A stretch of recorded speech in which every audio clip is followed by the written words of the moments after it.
Okay, if we want to NP, where we'd start is, so given a number n, we can check in polytime whether it's prime or composite. We could just do this by going up to the number and just dividing and seeing what the remainder is. But if it's composite, this procedure will not give us the factors. We have three problems. The factor checking problem. Given n and c, say whether c is a factor of n. This can be done in polytime using long division. Factor existence. Given n and some k less than n, say whether n has a factor that is less than or equal to k. And the factorization problem. Given a composite n, obtain a factor. So we can see if a number is a factor of another number just using long division. And we can implement that in polytime. But if we just have an upper bound and we have a number, and we want to say whether n has a factor that's less than or equal to k, this would be in NP, because while we can do this whole thing in P, let's call this problem A.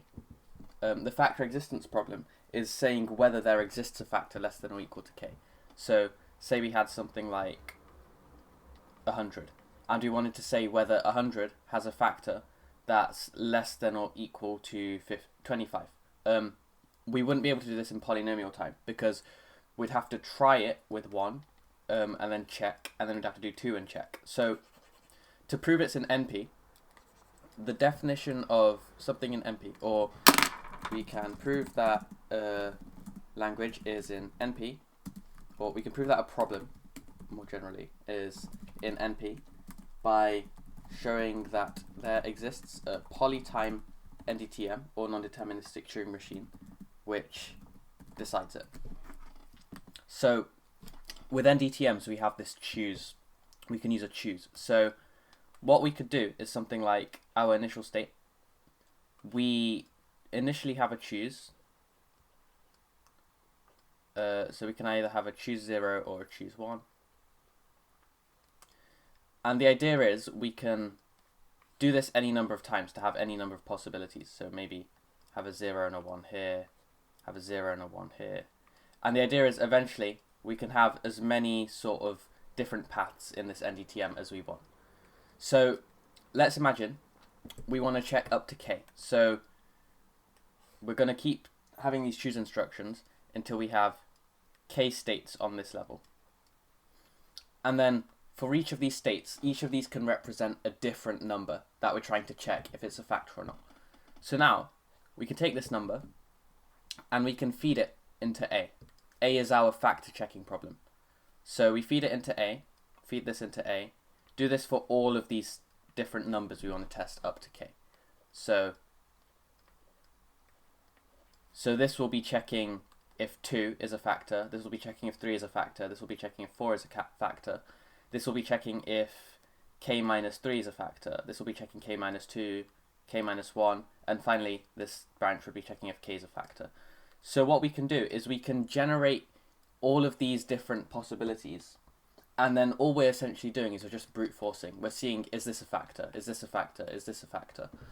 And so because each path on this non-deterministic Turing machine can be polytime. So if we do choose, maybe a few more chooses, and then we test, we know that this whole part is in polytime, because we know that we can do A in polytime. We can check if something's a factor in polytime. And we know that all of these choose branches, if we take one specific path, that will also be in polytime. So because this is a polytime NDTM, then what we've done here is we've proved that the factor existence problem, so factor existence problem, is in NP.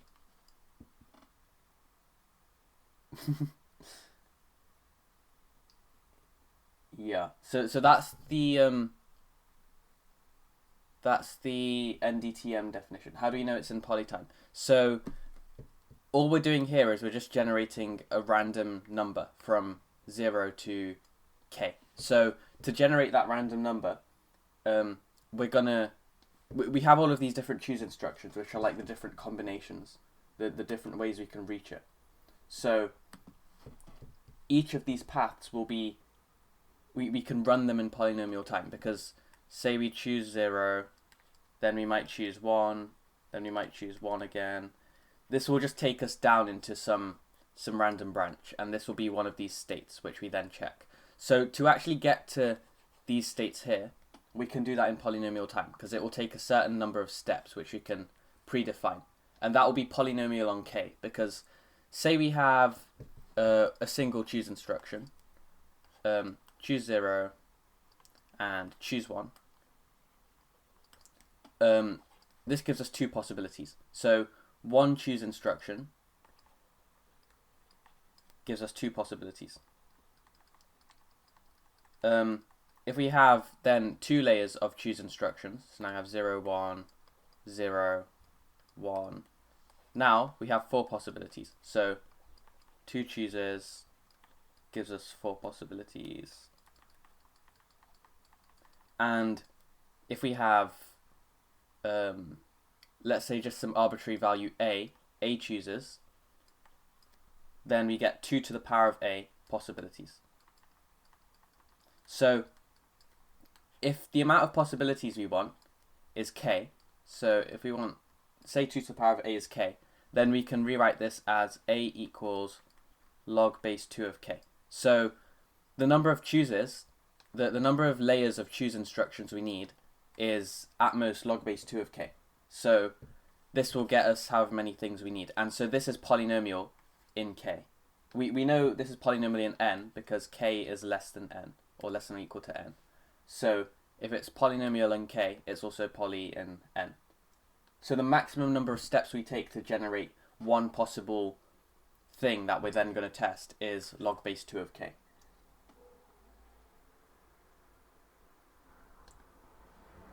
That's probably, isn't k equal to n? So k is less than n. So k is some number less than n, and we want to say if n has a factor that's less than or equal to n.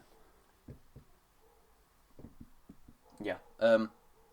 Does that definition make sense?